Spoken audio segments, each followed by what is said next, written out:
So the tag is put on as soon as they come up onto the boat. It also shows traceability and it's done properly, because there is also a big market for illegal fishing of king crab, both in Norway and in other parts.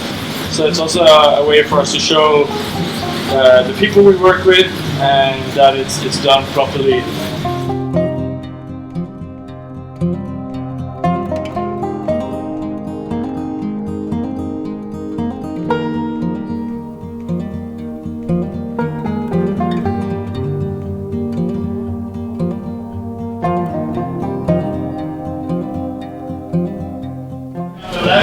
Yeah, so the passer is basically heated. So when we're holding most of the food here, it's kind of keeping at temperature so that when we serve the food, it stays appropriate. So what we do first is cold smoke the crab, and then we grill it over charcoal. And then as we're grilling it, we smoke it a little bit more with a little birch wood. So it keeps adding to that flavor of smokiness. So when we hold it here, we finish it with a glaze, basically of bread.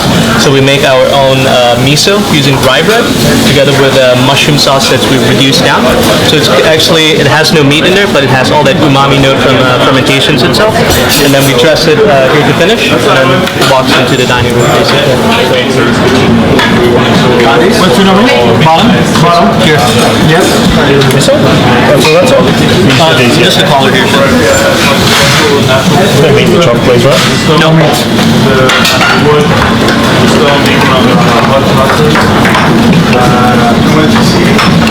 Sitting is sound installation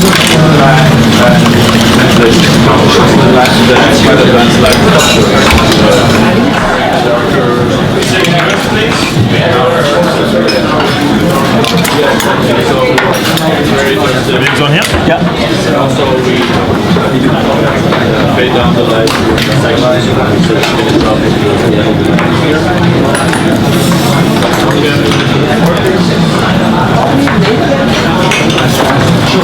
Let's go 2 king crab, please. Yeah. Yes, chef.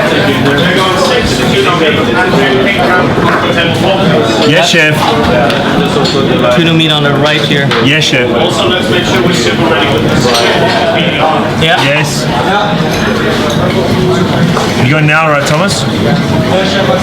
Yeah, let's go. Now, like right now. Please. Yeah, sure.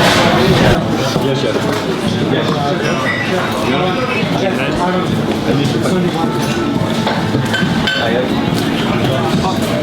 I'm just going to put a couple of ramekins here on the table, which is going to be compliments for the main course. We have the QR code here of the king crab that you're going to have, so you can identify the king crab that's going to be for your main course. You're going to get all the information if you can just scan that with your phone about where is the king crab from.